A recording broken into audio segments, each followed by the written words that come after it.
Hello and welcome to My First Dungeon, the tabletop role-playing podcast that helps game masters learn new games and make each one better than the last. I am Brian Flaherty, and this season we set sail on the rustling waves in the Wildsea. We encountered massive leviathans, magical whispers, and all manner of strange and complex characters. And now, with the season fading into the horizon, I am joined once again by this season's GM, or Firefly, Elliot Davis. Hello! And the designer of the Wildsea, Felix Isaacs. Welcome to the show. That's me. Never been great at greetings.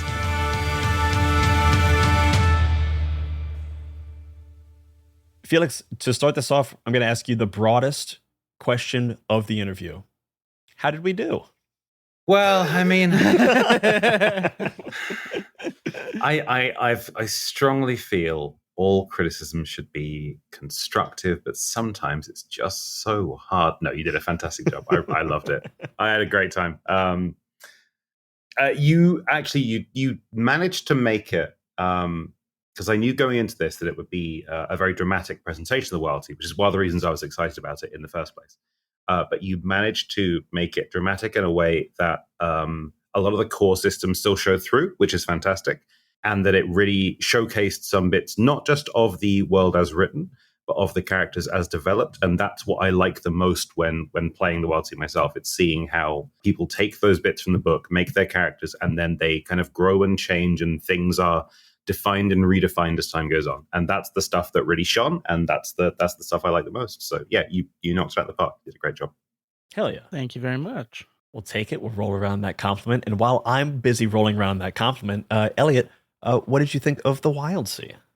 Oh, I mean, no notes. I loved it. I had so much fun running the system. I thought this was the bit where you were going to say it was rubbish. How did you guys do? Oh, brilliant. What was the game like? Oh, that was crap. Oh, wow. Yeah. I mean, I had to do so much work to make up for all the trash in that book. But no, I mean, total credit to you, Felix. I mean, this game runs like a dream. I mean, it was so much fun to run. Especially the twists and whispers and the sort of balance between GM and player control of the story just made for such fun emergent storytelling, which is what I love about doing AP and playing games in general. And so, yeah, it was amazing. It was so fun to play in this world and sort of make our own version of it. So, yeah, no notes. No, really glad. All right, we got all the fun stuff out of the way. Now, Felix, tell us. Yes. What did we fuck up? So there are a lot of rules in all the games that we play, and we use some, we don't use some, we use some creatively. We definitely took some liberties with certain mechanics. But as far as representing the system mechanically, how did you feel we did as a show? So I think this is actually kind of important to say. One of the things that I champion on the Discord a lot when people are talking about the weight of rules in the Wildsea, because it's not a particularly rules heavy game, but it is a bit crunchier than a lot of narrative focused games, because it has its roots in some stuff that is a lot crunchier than the current crop of fiction first stuff. And people do occasionally say like, oh, but I don't think I'm going to remember like X, Y, and Z. And it's like, well, if you don't remember it, it doesn't, like, don't bother about it. Just don't use it. I don't care. Right. Like, I'm a designer. There's no higher authority telling you, like, if you want to ignore this bit of the game, you can. I think that should be true of every game, but it's particularly true of the Wildsea, because I'm the one that wrote it, and I'm the one sitting here telling you, if that bit doesn't jive for you, or if you just can't remember that bit in those moments where flow is important, don't use it. And what I always give in terms of feedback to people that are still worried is that the core system, the core kind of dice roll, it can be used to suit almost every situation. And that is what you did for some of the bits where I was like, there's definitely a rule you could be using there. You just collapsed back to the core dice roll and went on that kind of triumph, conflict, disaster thing. And that with a twist, usually, almost always. And that was absolutely fine. It worked really well. Hearing the fully produced episodes, I don't know how much was going to cut out, how much table talk there was, et cetera, et cetera. But it flowed really well. And I think that's one of the most important things. Mm. The only thing that... the only thing I will say is there was one bit of terminology that annoyed me every time I heard it when you used it. Oh, boy. Only one though. No. It's going to be the most common thing we said. I guarantee it. Oh yeah. Oh, it's so close to being the most common. It's the use of the word success. Because the Wildsea technically does have success and not success as a binary thing. If you're rolling a 3, a 2, or a 1, it's not a success. You have not been successful. If you're rolling a 4, a 5, or a 6, it is a success. Something has been successful. But throughout the book, I have avoided, in almost all cases, apart from for a very few specific aspects that care about that kind of 3 to 4 boundary, using the word success in a mechanical term. Because disaster for 1, 2, and 3, conflict for 4 and 5, and triumph for 6 is stronger language. So every time you said, well, it's a success with a conflict or a success with a downside, I was just thinking, no, it's just a conflict. But that really was the only bit of terminology that repeatedly came up that I was like, I would definitely have pointed that out if I was in the room. Oddly enough, the one you didn't screw up in that exactly same terminology bracket was when you ended up rolling like 3, 2, and 1. You most often, every now and then it was a failure, which is, I don't like the Wildsea, but most often you use disaster, which is exactly what it is. Or it didn't have to name it at all, because everyone went, oh, so you didn't actually have to say the word in the first place. And again, multiple times 6s were rolled. They were called out as a triumph or a success with a triumph. But like literally, apart from that, terminology-wise, you did great. So that was my only real bugbear. And if that's the worst thing I have to complain about multiple hours of fully musicked and produced audio content for a thing I created and had no input in those multiple hours for, then I think you did pretty well. I think just now is when I just learned that it wasn't success with the conflict. That is interesting though, because it's a small point, but it is like a really powerful point of when you say success, it's immediately a binary of success and failure. Totally. But when you have 3 different levels of it, then you stop thinking of it in that way. Yeah, 100%. Yeah. It's one of those things. It helps define also the difference between conflict and triumph. Because technically a triumph could be a full success, and that's kind of what it is. And a conflict is a partial success, because that's kind of what it is. But in terms of the actual language used, conflict and triumph, there is leagues between them in how that kind of sounds to the ear and works through the brain. Because a triumph is like, oh, wow, this has gone incredibly well. And a conflict is, okay, we've got something to work through here. And that is a much bigger difference than partial success and success. Totally. That makes a lot of sense. I like that. I do things with intentionality sometimes. Not often. A lot of it just happens, but like sometimes. Words are important in writing? That doesn't make sense. Yeah. There is another mechanic that is the most notable mechanic that we really played with, which was the whisper mechanic. Yep. No, all that stuff, no problem at all. You nailed that stuff. Even if you weren't always doing it right, you still nailed it. I mean... I want to take a second to talk about whispers, because it's such like a big part of this game. And I think, Elliot, I actually want to start with you. That whisper mechanic is so player forward. It's so like you have cut, we get whispers. Right. And twists. We get more stuff than you. But I guess you get to control the world.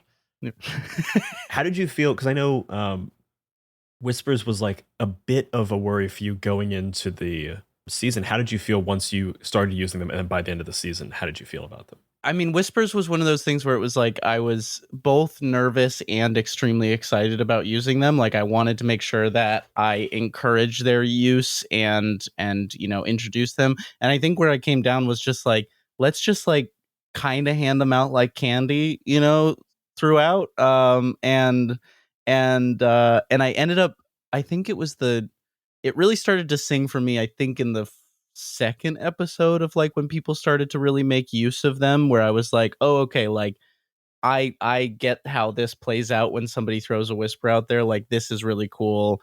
This is where I take a little bit of a step back and let them like change something in a big way and then contextualize it. So I ended up really it was my favorite part of, I think, the system was like when people got to use their whispers. It was a moment for us to collaborate like real directly on something that is like traditionally GM-y, I guess, in other games. And then Felix, Elliot's addition in the whisper mechanic of the whisper, say, and shout becoming a randomized thing once the Howl Eternal kind of took hold of the world. What did you think of that mechanic kind of as a designer? Like, were you excited by that? Oh, yeah, super there for it. As soon as it was explained. Or I don't think you did explain it. I think you talked about it off camera or off kind of audio and then said, we have decided we're doing this thing. This is the example of this thing the first time it's used. And I was like, hey, that introduces it just as well. It gives it a good kind of in situ playthrough example.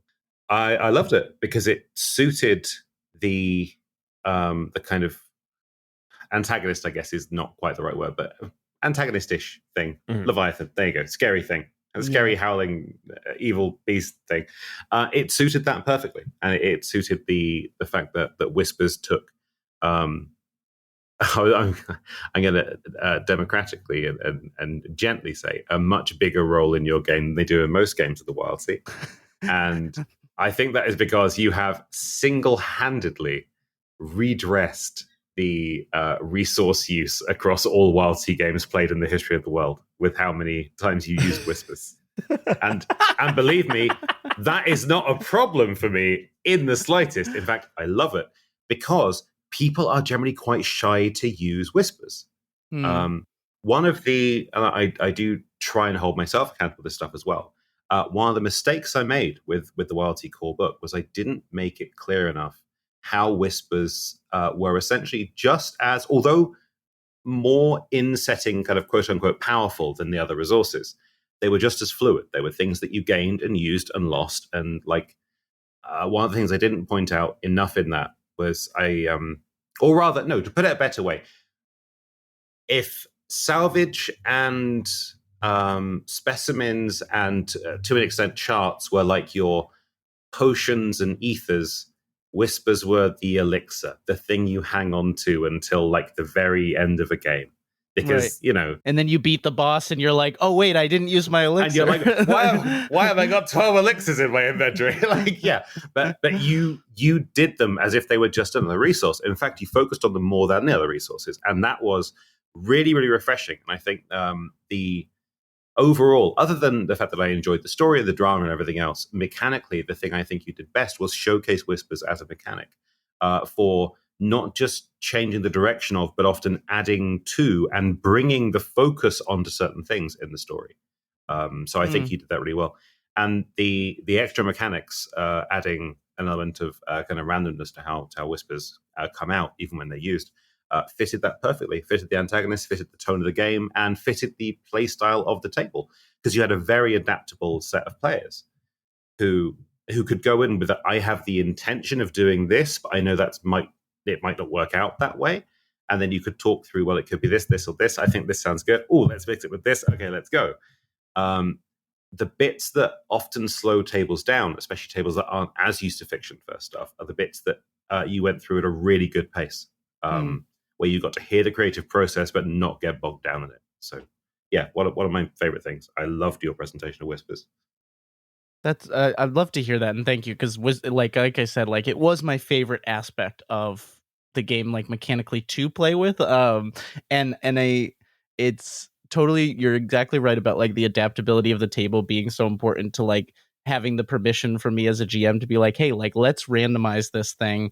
And I think I talk about this in one of our talkbacks, but like when one of the realities of like making a show versus playing a home game is that, pacing is even more important because we need to like consider like listener perspective and audience perspective. That's always top of mind. And that was one of the benefits that the whisper mechanic didn't emerge because of a production need or want, but it ended up being a production benefit because it helped keep things moving rather than people like mulling over that decision. It like gave that like randomization where they had the opportunity.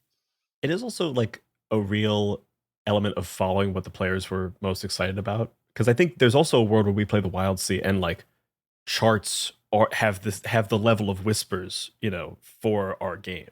Like, oh, it's all about finding the trade routes and finding El Dorado or some type of thing.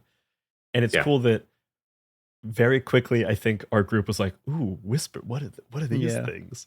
And it's like, okay, there's a lot of different mechanics that we can play with. That's the one that people are excited about. Let's focus on it. The other ones will still exist and we'll play around with them, but like, let's really turn the dial up on this one and see what happens when we do that.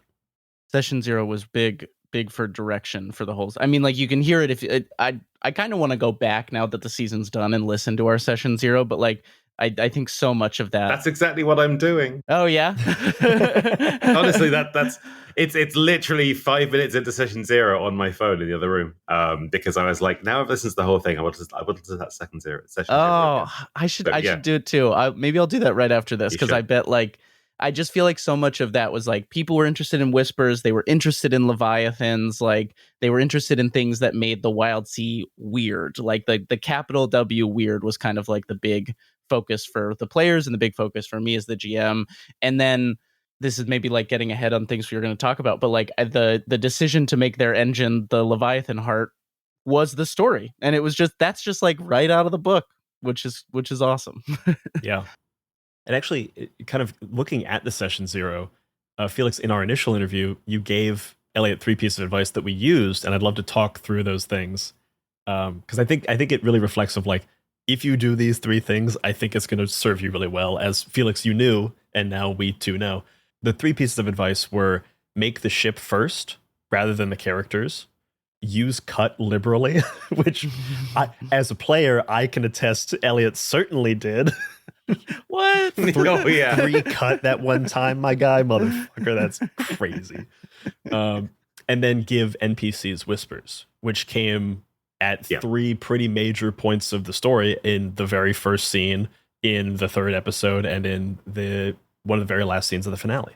Oh, I'm sorry. I'm assuming everything hit, like there are no spoiler warnings for everything. Everything is we are. Spoilers are abound. Yeah. Good. I just wanted to check before I say you gave a squirrel a whisper. Like that was.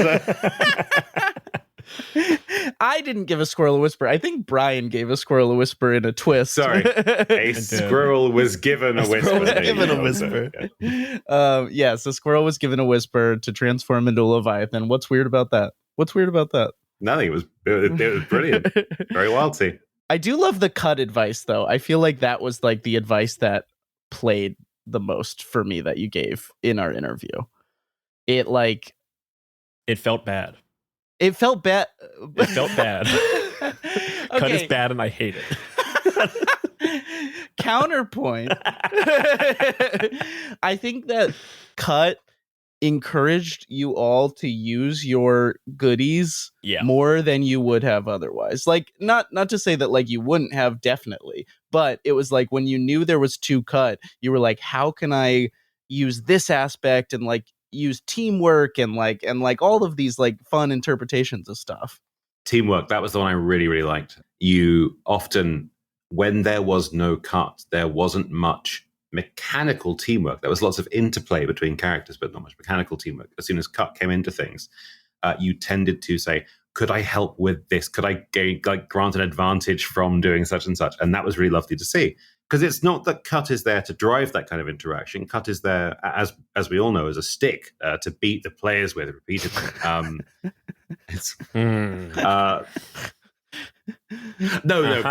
is there. Cut is there merely to represent. No. You heard it here. I have the bruises, Felix. In actuality, cut is there because doing levels of difficulty, especially situational difficulty, can be quite hard, especially if it feels like they drain dice pools down to nothing. I've never liked that feeling in dice pool based game, and cut can still drain results pools down to nothing or almost nothing. But you still get to roll the clicky clacky dice, and that feels nice, even if that nice feeling is only there for a fraction of a second before all those high results are ripped away from you by the cruel hubris of the Firefly. There was a point in the finale where I rolled, I think 5, maybe 6 dice, and 2 of them were 6s, and the cut was 2, and I had to look at them, get excited, and then get mad. But I will say, what I love about cut and what I love about the advantages in the dice pool system and that you get to roll all the dice is that it scratches the itch in me that is anyone who listens to, if anyone who listened to this season in particular or listened to like our Patreon content or anything where I'm a player, my favorite phrase as a player is point of order. And I want to haggle for the extra advantage and the extra little bit, and cut gave me a really good reason to do so in a way that's very fun. It's also my favorite meta table talk bit of the season was the antagonistic relationship, particularly between me and you, about adding dice to your pool. There's that great bit in the season of I'm like, can I just do more? And you're like, you have 6 dice. What more can you do? No, I love it. I love antagonizing you in particular. One of the things I actually really enjoyed was that the use of cut because the first session, the first non-session 0 session, was almost perpetually for the entire session a really dangerous situation, and cut was used really liberally really early on, which again is quite rare. You didn't ease people into things, which I quite liked, but then it actually highlighted the more normal sections, as in, oh, this feels a lot safer, this feels nicer. And then when cut comes back in, it's like, oh yeah, I remember that. And as a listener, when you bought cut back in, I think the first time you bought cut back in, like in a heavy way, was like session 4, maybe 3 or 4. When it was old Ornail coming through the roof, and it was that whole thing where suddenly it's like, oh yeah, things are really bad now. Like when cut comes back in for that kind of thing, I was like, yeah, now I remember it. Now I know how it feels. And it reminded me of my times as a player, which I don't get to do very much. But those times of like when I'm looking at the Firefly going, why did I put this in the game? I hate this. But then as soon as you hear it from the other side, you're just like, I feel so goddamn dramatic. I love it because it's not my dice. It's a great tool for AP. I mean, like it was just like great to like add the drama. Yeah, it is a great. I feel like a lot of dice pool games don't necessarily have that built-in way of saying like, here's the difficulty class, like here's the DC, where like cut really gives you that feeling of, in a D&D type game when someone says DC is 20, you're like, oh no, that feels bad. And it's not the binary of advantage, disadvantage. It's like levels of disadvantage, which it's like, if disadvantage could get worse. Right. Actually, I don't know if that's one of the things I really liked was that when you did use that 3 cut, and I think even in the book, I think it says 3 cut is the highest cut you should consider using. If it's more than a 3 cut, you probably shouldn't be rolling in the first place because it's just going to be too hard. Like you're going to fail it. Statistically, you're almost always going to fail a cut of 4, even if you're rolling 6 die. It's just numbers. But a 3 cut is just within the realms of possibility of succeeding in like I might get a conflict, I might get a triumph, like a genuine 4, 5, or 6 success, even if it's a success with a conflict. I'm glad you said that because our listener couldn't see the aggressive air quotes you put around success. Okay. Oh, yeah, I got it. Yeah. But one of the things I really liked is that oftentimes when you said, like, when people would occasionally ask, the players would ask, like, is there a cut? And you'd be like, well, a cut of 1. And it would be like, that's a thing you will get at that point. Like, cut of 1, fair enough. We can do this.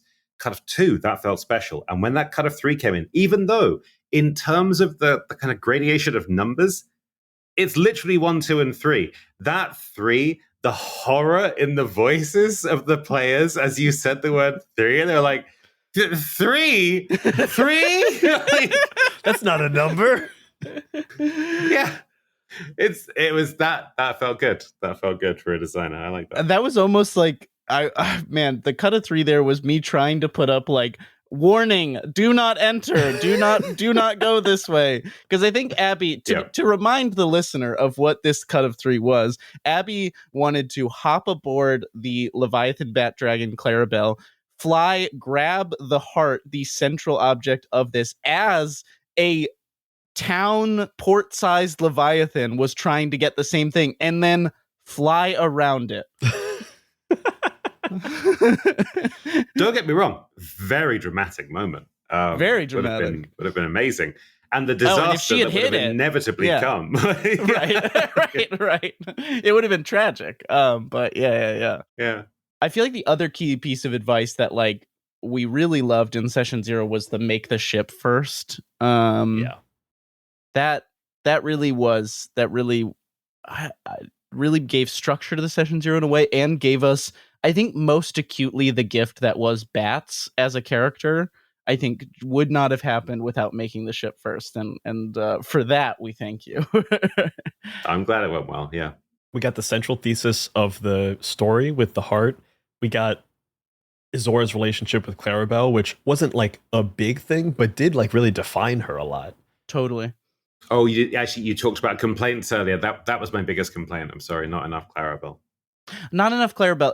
That's true. I did realize like there was one episode where Clarabelle wasn't around, and I got to the end of it and I was like, what's Clarabelle been doing this whole time? Because I liked Clarabelle a lot. I just never remembered to use her. Then to me, oddly enough, to me as a designer, that's a flag for something I should address in the future, because one of the things that we're doing with the next book is rules for mounts. And Clarabelle is the kind of thing that would work perfectly, not just as a ship component, which she was, but as an actual mount, something which could leave the ship and be there with their own little kind of rules package of like, hey, we can affect a scene with this in this particular way. Here's how it's written down. And also have all the roleplay stuff on top of it, and also have the ship part of it. So it's something that hearing the way a kind of element of the world like Clarabelle was used was actually really helpful to me in a completely non-fun context. Not that it wasn't fun to listen to, but it became like, that's a bit of work. I can note down like, these are the things that I should be doing in the future with X, Y, Z. So, just very useful. Unexpectedly useful. I know that wasn't what you're aiming for at all. So, no kudos there. But great job. You don't get credit for accidents. I am curious, Felix, just on kind of extending that thread a little bit. Was there anything else from this series that you took away as a designer that was like, ooh, this is a thing that I want to highlight more in future book? Maybe this is a thing I want to downplay in future books, or like, here's a brand new idea for something. Well, I can give you a proper answer to this, actually. While listening, I did some of my listening while walking, because I'm trying to do the whole be vaguely healthy, don't live behind a desk thing at the moment, which involves going out in the sunshine, which is a new experience for me. And while walking, it was good to be able to stick something in my ears and listen to that was still work related, so I didn't feel like I was, just shirking what I do for the rest of the day. But while walking, I got to just listen for pleasure, which was nice. But while I was listening to it while kind of eating, which I do at the same desk as everything else happens in the house, I ended up opening up a document and starting a little kind of running section of like a little companion piece of just like 2 pages of rules and aspects and stuff for my first dungeon. And one of the things that got put down there was, of course, a very handsome coat as a specific new aspect. Hell yeah. The ability to appear behind someone's shoulder and scare the hell out of them. That's down there. I don't know why it stood out so much in my head, but the grave jar maracas is what I've written them down as. But just like it's a jar with bones in it, and it's a maraca that doesn't actually get played during the song, which is I don't know why, but I love that so much.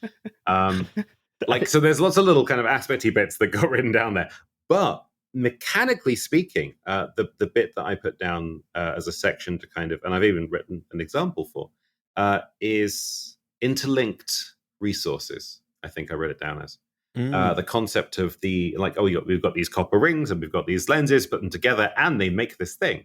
And listening to that happen and listening to the crew responses to that, like as I point out in the newly written interlinked resources section, which will probably just be released as a thing for the Discord or something for people, is like you can combine anything really, but some things do belong together. Some things are designed to go together. And in those cases, when you combine them, instead of getting a new resource and having to roll, you don't have to roll, and you instead get a small but valuable piece of cargo, which also counts as the both of the two different kinds of resources you've mixed together. So it's a way to potentially get more stakes for your ship. It's a way for the Firefly to introduce things that snap together in a way that makes players go, that's cool. And it doesn't have a skill ceiling to it. It's just like these things belong together, and they are now a cool new thing which is quite flexible. So it's a small change, but it's a genuine mechanical thing that now exists in the real world as a direct consequence of listening to the show. So well done, I guess. Hell yeah, that's cool as hell. I also realized I should probably increase the font size of Conflict by about kind of 18, 20, so it just stands out bigger on the page. Or just put in parentheses, not a fucking success. Really, it's in parentheses, not a fucking success, comma, Elliot. Yeah, right. Or theoretically, actually do kind of lean harder into it and point out that there is a metric of success and not success, and that these results count as a success, and that might have a mechanical kind of benefit or drawback depending on a particular aspect. But that these things, these three bands on those same results, are kind of the ones you call out. Right. So right. that might be a thing that changes writing wise in the future. Who knows? I might just learn to live with it, but I might make something of it. I do also just want to tell a quick aside about the bone maracas. I was sound designing and I kept looking up maraca sounds and I couldn't find anything that sounded anything like a bone maraca. So I went and got like a bunch of pots and pans and stuff from our kitchen and threw a bunch of dice in them and was just shaking them in front of my microphone. And Abby comes over and she goes, "What are you doing?" And I was like, "Oh, I'm making Izora's bone maraca." And she goes, "You know, our downstairs neighbor is like a musician. I'm sure she has maracas." And I turned around and like shouted, "It's not a maraca, it's a bone rattle." And she very quietly retreated into the bedroom. Weirdly enough, I was going to ask about the sound design of two things. Yeah. One was the maracas, because I listened to that and I thought, that's a great sound. Is that dice? Oh, yeah. It's dice inside of a ceramic pot. Good. I'm so glad it's dice. But the second one was Clarabelle, because I'm assuming it was just like it's just a person. But it's me with some filters and effects and things on top. Yeah, well, there you go. But it was a really good sound. It was a really good, distinct sound that sounded different to everything else in the thing that was a creature, which was really good. So yeah, it is, Elliot. You have that moment. I think it's in episode 6 when Azorus is like, "We fly now," and you go, I was like, "Oh yes." Yeah, I think it's for anyone who's interested in the audio thing. I'm pretty sure Clarabelle is Elliot's voice pitched a little bit down with some kind of flanger on it, which is basically just the thing that makes something sound wonky and weird, and then maybe a little bit more distortion from something, and I think like a little bit of reverb, and then I boost the low end to make it sound bigger. There's one sound that I want to call out also that I did live in session for listeners because they might not think it. When the Leviathan skeleton laughs at you guys in episode 6, I did that on mic in the moment and got just the most frightened looks from all the players. And I just want people to know that was a live moment. It was great. I remember it in moment. I was like, terrifying, and I know exactly how to make that sound even worse. Yeah. I was going to congratulate you on obviously finding a real squirrel to record for your squirrel sounds because they were so accurate. Man, coming for I might be sarcastic. That's okay. Damn. Man, it was the hardest thing. Every time Ahab showed up, I was like, God fucking damn it, I don't know what a squirrel sounds like. I don't know how to do that. Should have just given him a little cute voice. It should have just been like like something like that. That would have been. I think by the end because early on I think I didn't find anything, and then later on I found like some scampering sounds, and I was like, close enough. I think it was my brain wanting chittering and not knowing how to make chittering that I just like got stuck in this feedback loop every time Ahab came up, where I was just like, he makes a squirrel noise. You know what I mean? It's the best. It's, that's the fun of when you're thinking about sound design while GMing. that is very fun. But again, I will point out, as hypercritical as I am of everything and everyone, The fact that these are the things that I bring up to point out is you did a fantastic job. All of you as players, and you particularly as a Firefly. And in fact, and the sound design, you did a great job as well. You really, and the tree shanties. God, the tree shanties. Good. We can talk about the tree shanties. Yeah. Oh no! Before we do though, what was that other one thing? The Leviathan heart arrhythmia. That was a good one. Ezra wraps the rope around. Oh yeah. Yeah. And that was one of the few moments where you specifically called out, like, I'm really sorry, sound design on this is going to be... It's like, yeah, I bet it is. The heart makes a sound no heart has ever made before. Great. To be fair, like at the beginning of every season, I tell the players and the Firefly and the GM, hey, do whatever you want, like say whatever crazy thing you want, like we will support it from a sound, like whatever you bring into the world will be made real. And the great thing about that is players make big swings and they say crazy things, and then we get to rise to the occasion. The problem with it is, boy, how do they set that bar at Olympic levels sometimes. But you meet it every damn time, I will say. I think the one I didn't do from this season was the heartbeat, like sound, like being noise and then anti-noise. Yes. And I was like, I tried it. I spent like an hour trying to do it, and I was like, it doesn't sound like what I want it to sound like. So I'm just going to do a heart. People will get it. People will forget. 100%. I did love that part. Midnight Muscadines is a cozy, dark tabletop role-playing game where light and shadow intertwine in a fractured world. Players take on the roles of marmoteers, brave adventurers who journey into the untamed wilderness to collect the elusive Midnight Muscadines, craft magical jams, and protect the fragile light of Nim. Through collaborative storytelling and resourceful gameplay, players weave tales of courage, community, and the pursuit of balance. Will you preserve the light, uncover the truths hidden in the shadows, or reshape the balance of the world forever? Midnight Muscadines is perfect for fans of Studio Ghibli and Sea of Stars who seek to capture the magic of exploration and the heartfelt adventure in a world where small heroes make a big impact. Play Midnight Muscadines as a traditional GM'd game, GM-less, or even solo. Midnight Muscadines is crowdfunding now on BackerKit. Join the campaign at pandeongames.com/muscadines.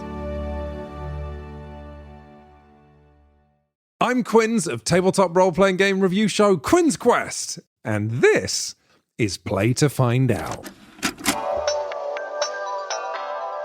Play to Find Out is an actual play podcast that brings notorious old games from the 80s and 90s back to the table.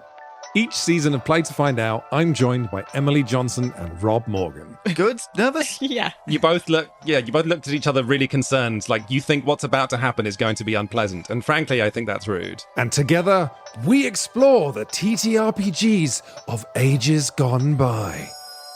Our goal? To separate the TTRPGs that deserve to be remembered from those that maybe don't. I don't know, Emily. It was the 80s. A lot of people were on cocaine. We blow the dust from decrepit systems to learn how they work. Your 100 on the encounter table bursts out. Right, you've encountered a fog. Get ready. Don't laugh. Does one get ready for a fog? Don't laugh. Encounter their unique quirks. I do finger guns to cover up how I wince. A weird thing happens as you do finger guns. Oh no. And I'm hoping that the Quinn's Quest community will join us in exploring these games too. If you this up, cannot describe to you how much your adventure ends here. Yeah, that's fair. Because the best way to learn is to play to find out. Play to Find Out is available now on the Quinn's Quest Patreon, but the first episode of each series streams for free on the Quinn's Quest YouTube channel and wherever you get your podcasts. Anyway, you failed the Earth Tech roll, and you made jokes while I was doing my exposition, so you don't get to hear any more. Oh, no. Come on. I was shook as...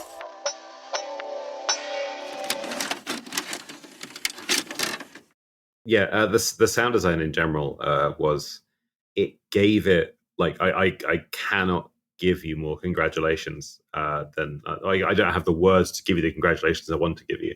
It made it so much more immersive than a lot of actual play stuff. Not even just the Wildsea actual play stuff I have listened to from others. And a lot of these did have sound design of some kind, but the caliber of your sound design, and I guess this is actually a direct compliment, matches the caliber of your role playing and teamwork, and that is something which rarely happens. I just thought it was brilliant. So yeah, Hell yeah. See, I can give a compliment sometimes. This doesn't happen we'll often. take that. But Brian is a genius. I will say that on mic always. Well, honestly, I think the thing that's great about the thing that I love about what we do is that, kind of like I said before, I tell people we bring all the stuff together so that everything has to rise to the occasion. So like we picked the Wildsea because we were incredibly excited about the Wild. Like we saw the book at Gen Con last year.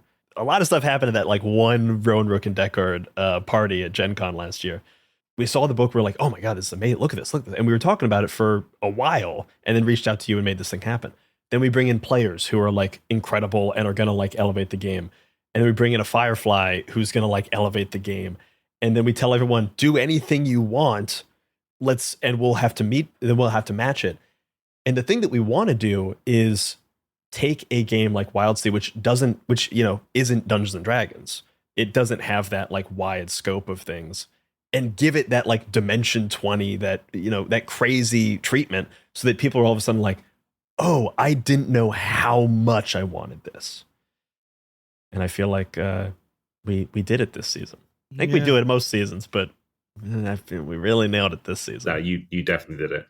And also, yeah, when in one of the first pages of the book, you say the phrase tree shanties, you ruined me. You ruined me.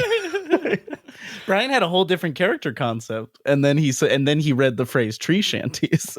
And I was like, oh, I want to be a good boy who sings songs.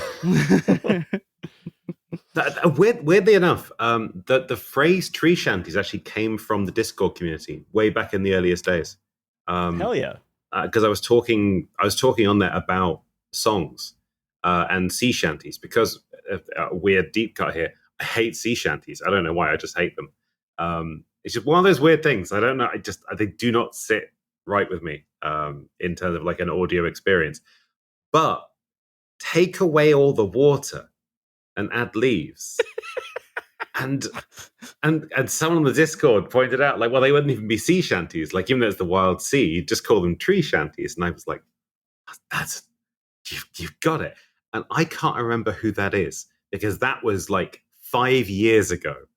And it took years to get into the book after that. And like, because there are some elements of the book that they exist because of the community, and some elements of the book that exist because a particular person said a particular thing or used a particular thing in a test game or at like a particular time or in a conversation. Like the concept of calling the sea the Lignin Tide, just as one of the many, many different names, because I say Rustling Waves as my go-to. Other people say different things. But Rick, the head of playtesting, he's played more Wildsea than anyone else in the world, I think. And he likes the phrase Lignin Tide. And it wasn't in the first book, I don't think, but it is in the second book, specifically because I've now seen other community members say, no, on the Lignin Tide. And it's like, oh, God, everyone's using it now. I have to use it myself. so it's one of those things where the writing becomes informed by the community around it. And tree shanties is probably the earliest example of that. I just can't remember the specific person. So whoever did tree shanties, the word tree shanties, well done. If you're listening, reveal yourself. We want to give you your flowers. And then just before we move away from tree shanties, I got to know, Felix, what was your favorite tree shanty from the season? Oh, see, it's kind of an impossible one to answer, because they were all really good. I know that sounds like the weakest praise. They were all really good. But my favorite was the one from, I think it was episode 5, where you only get like a verse and a bit of the chorus in, and then it's interrupted. Oh, give me a chart. But I don't know if it was the tree shanty itself or the nature of the interruption that just nailed it for me. But that was one of the times where I burst out laughing as I was just walking down the street at like 11 p.m., which must have made me look like a crazy person. But it really, really made me laugh. That was a great moment for me as a player, because for 5 episodes, I'd been conditioned that like, oh, when Brian and Jay do their shanty time, it's like that sacred time. We all listen to the shanty and it's great and we have fun. And then all of a sudden, episode 5, I'm just like, in my mode, like not thinking about game, not planning to react to anything. So I'm just like, oh, I'm doing my thing. No one's gonna interrupt. And then Elliot jumps in, and like the shock on my face was genuine because I was like, "What are you doing, invading my shanty time?" That's the thing I was thinking as I was listening to it. I was like, I don't know how much of this is agreed beforehand, but that sounded like a genuine interruption. Oh yeah, that one was super genuine.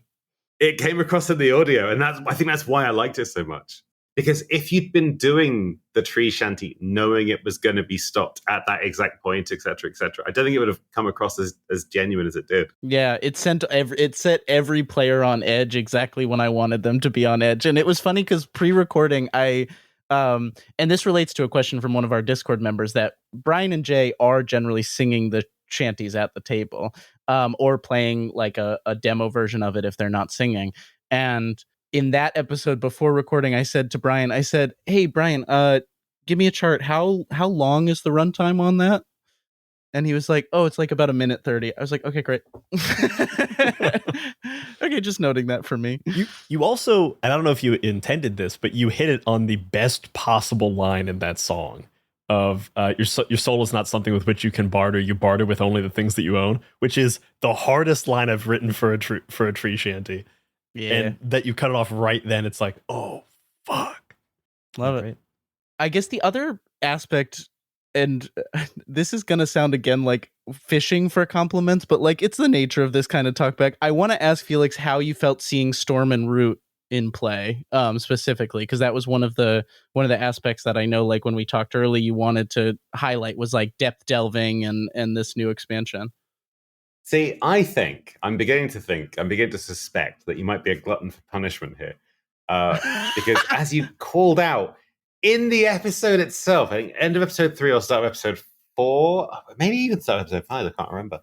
When you descended for the first time and brought the pressure mechanics into play, you were like, oh, Felix is going to hate this because the one bit of advice he specifically gives is don't do this thing that we're going to do right now.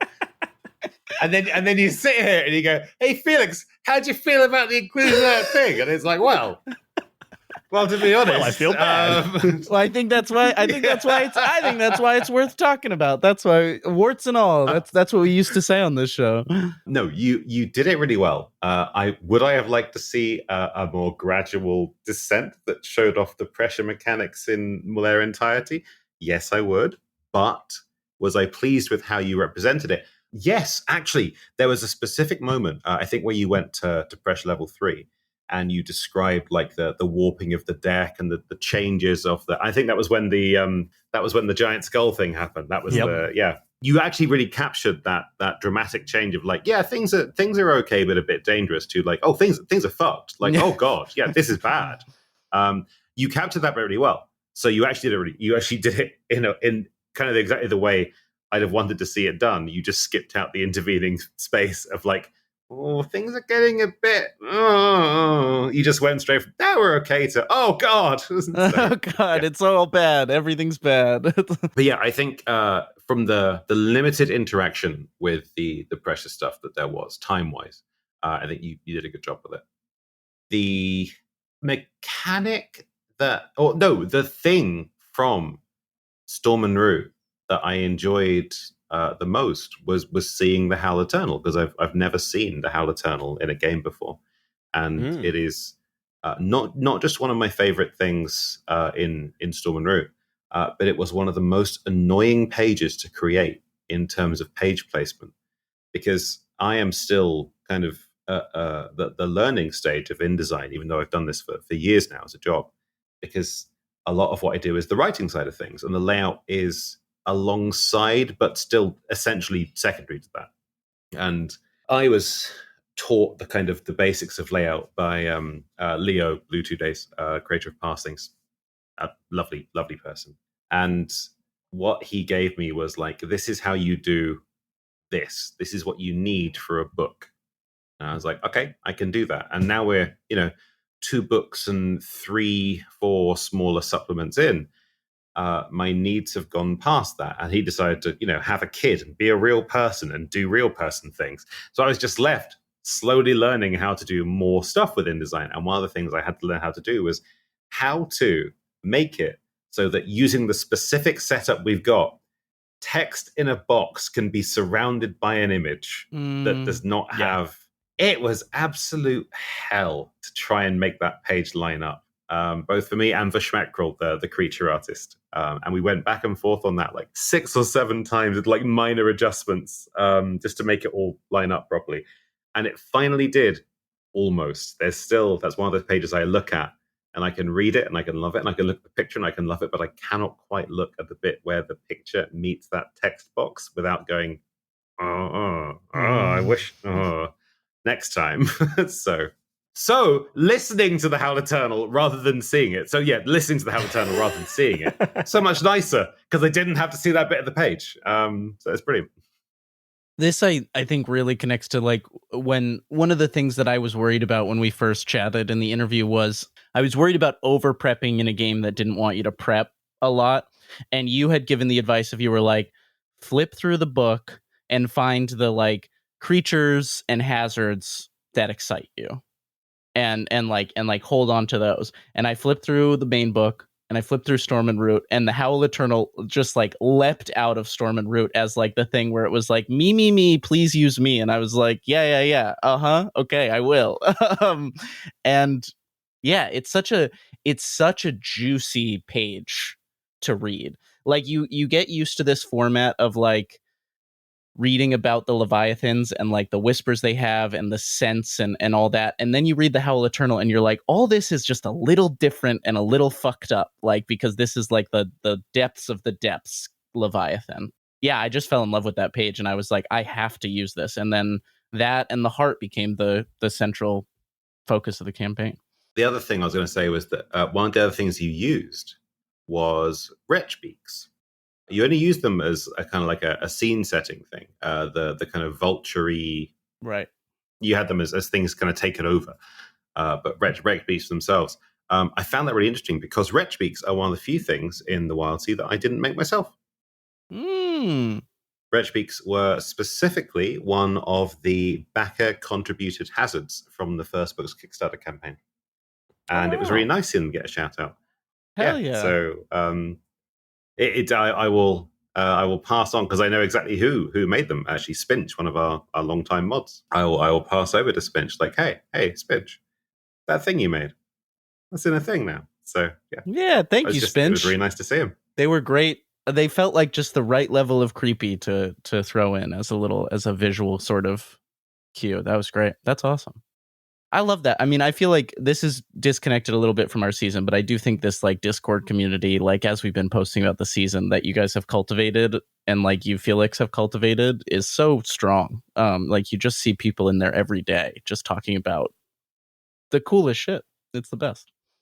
Oh yeah, they're a lovely group. I can't take much credit for it these days, oddly enough. Back in the early days, I had to drive, and this again 4 or 5 years ago now. I had to drive almost all the engagement myself, but now.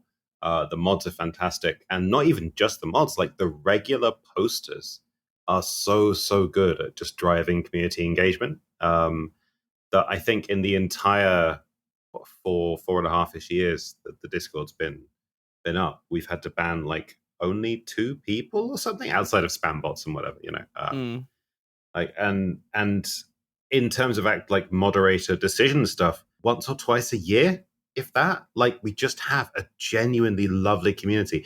And that's not a call out or a devil's advocate thing. Don't go make it worse, anyone, because it's great. But, touch wood, it is I say this without hyperbole, the nicest role-playing game community I've ever seen. Because most seem full of people that you just wouldn't want to be in a room with. Online communities in general, kind of terrifying. I think we got really, really lucky. And I'd love to say, that's all me, but no, that's all the community itself. It is a really positive place that attracts lovely people. Sort of, I'm really proud of it. Hell yeah. So you should go check out the Wildsea Discord. We'll put the link in the show notes. Yeah. Good place. So as we come to a close on this episode, this Talkback episode, and also this season of My First Dungeon, The Wildsea, I just want to go around the horn here, go around the table, and talk about what are our favorite moments from this season. Elliot, you want to start us off? It's easy, and it's the most heartbreaking, and it's lament / saying goodbye to Cherry in episode 6. Yeah. Yeah, you did use the Wildsea's kind of purposefully narrative first death mechanics extremely well. I was expecting one at the end because I was not expecting two. Yeah, it was or technically like 4 or 5 or whatever it was in the end. It was Right. it got It was a bunch. it got pretty brutal towards the Including end. NPCs, it was a lot of death. Yes, Oh, and the biggest tree. Oh, Biggest tree. oh. She's always Yeah. the biggest tree. I'm gonna go to me next, just so we can end on you, Felix. I want to give all the flowers in the world to Izora's running bit of sneaking up behind me. It was the most Yeah. fun I had in play. I loved it so much. Yeah. See, that's almost mine because I try not to show any favoritism to anyone, but best character. Just no, sorry, everyone else. Also fantastic characters. Everyone, brilliant job. But the amount of times I got to have a genuine laugh with the interplay of Azora and anyone else when she was doing anything was just, so good. The amount of bone-based jokes, it's just brilliant. But oddly enough, I think one of my favorite moments was with Bats just climbing that rib cage for kind of no reason and then screwing everything up for kind of no reason. And I was listening and thinking like, why though? I mean, it's great drama, but like, why? There's signs. They just talked about the signs. And then in my head, I was like, unless Bats can't read. And then there's a group you were just like, probably can't read. I was just getting that moment and just having the same like thought flow through as the rest of you. It made me feel like I was part of the thing, which was a lovely feeling as I was listening. So Hell yeah. and it was just that was a great moment. But there were, to be fair, there were a lot of good moments. Almost, this is not to say all of their episodes were rubbish. They were fine. But like episodes, no, it was like 3 and 4, the very middle. So much stuff happened that was really, really damn cool in terms of like the interplay between characters. Because I guess as a group, you'd hit your stride. But story-wise, you hadn't gotten to the super big important stuff where everything was kind of coming to a head. So you had that kind of middle section. And that middle section, that middle section was so good for just character to character roleplay and character interacting with the world roleplay. It just so I guess favorite moment, Bats shouting at things, good, but also just those 2 episodes, just all of them. I do really want to, because we only had 6 episodes in this game, we didn't get to like really explore depth. We didn't get to really explore travel. There's like a lot of things that like mega campaigns get to do that I'm like, ooh, we've done the big highlights. I want to do some of the crunch and like live in travel or live in like building up resources and charts and stuff. Yeah. So you didn't ask me about my least favorite moments because I could tell you what that is as well. Because that was the bit where on recording you said, yeah, we were going to do another few episodes, but now we decided, we're going to do it like this. Oh, brilliant! Thanks. Because I got so excited for like 3 seconds, and then you just dashed my hopes against the rocks of failure. So yeah, when the joy of games meets the reality of production, sometimes you truncate things, and it does make me want to run a home campaign of Wildsea, though.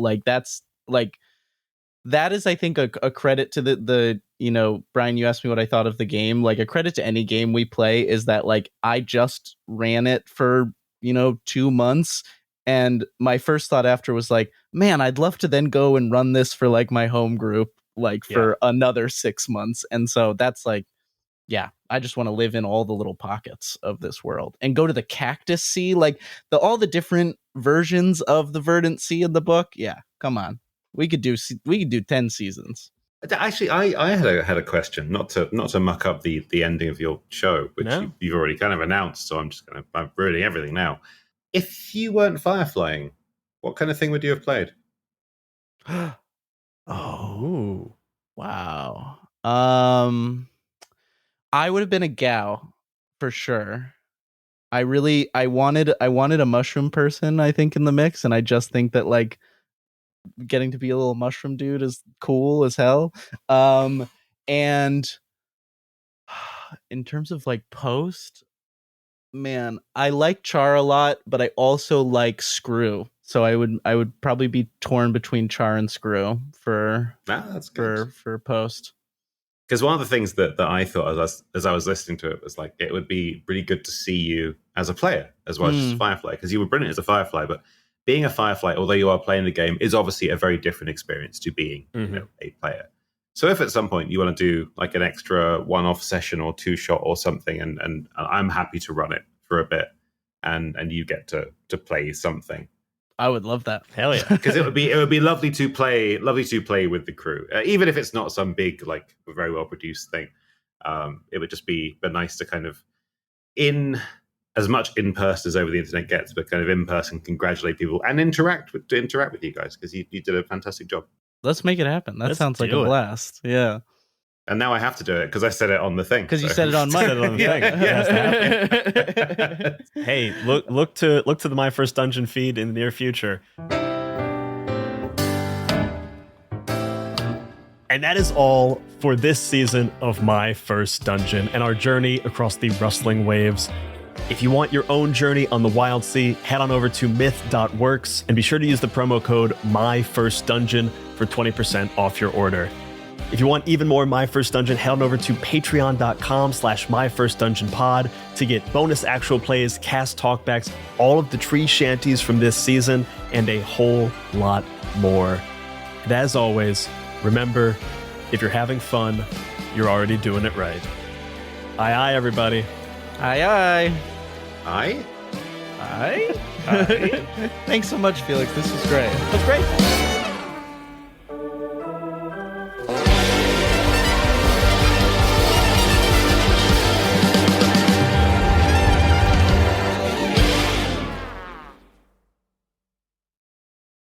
If you're hearing this, that means you listened to every last second of this episode. And if you simply cannot wait until the next episode drops, you should head over to patreon.com/MyFirstDungeonPod and become a member of the Dice Pool. Fresh! For just a few bucks a month, you'll get cast talkbacks, original games, and a full-length bonus actual play each and every month. As of the end of 2023, there's already over 20 hours of bonus audio, plus a whole bunch of other goodies to enjoy.